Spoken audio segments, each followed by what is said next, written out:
while the vaulted ceilings incorporate a wealth of incident into the scenes they depict.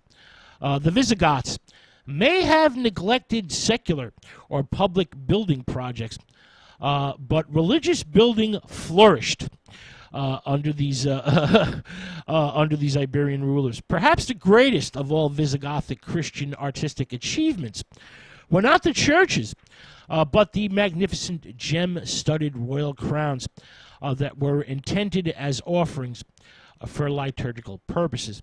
These magnificent ceremonial crowns of gold are set with garnets, pearls, sapphires, and rock crystals, and they are a marvel to behold.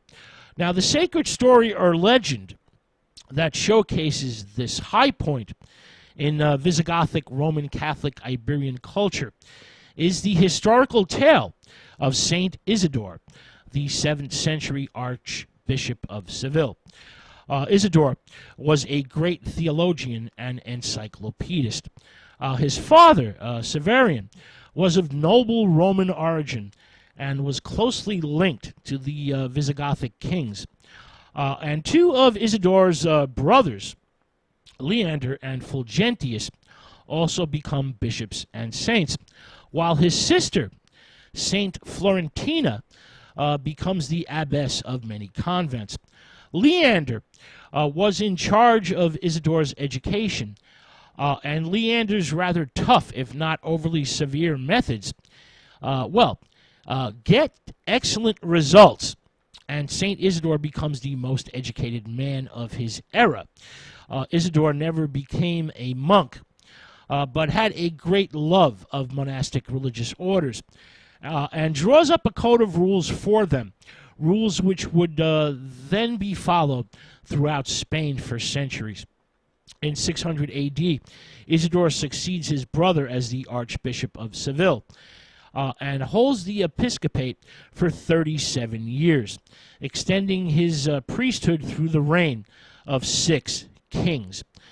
Isidore completes the work of his brother, converting the Visigoths from Arianism to Catholicism, and presides over a number of important religious councils, and also becomes involved in political life.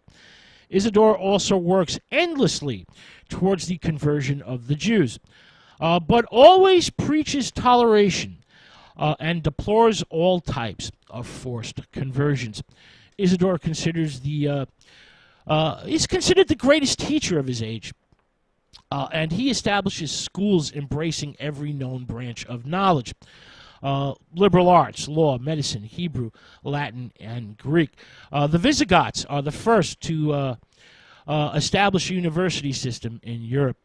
For example, Aristotle was studied in the Spanish schools centuries before he was reintroduced by the Arabs to the rest of Europe.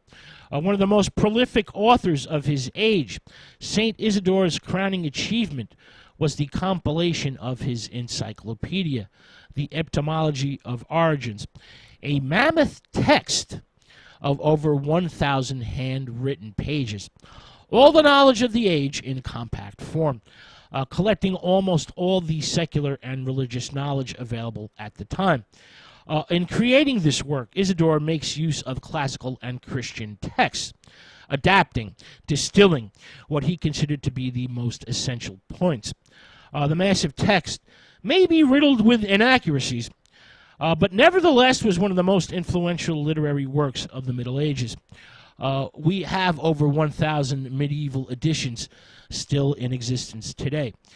Isidore was also the author of numerous other works of note, treatises on astronomy and geometry, biographies of numerous illustrious men, as well as a history of the Visigoths. He also composes the Sentiente, a theological manual for the clergy, adopting the earlier Spanish Latin liturgy for use by the Iberian Goths.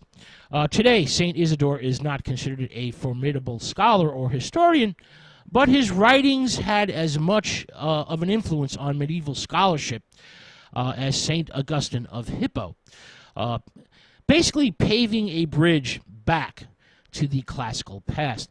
Now, when St. Isidore felt that he was near death, he invited 2 bishops to come see him so that he could be escorted to church.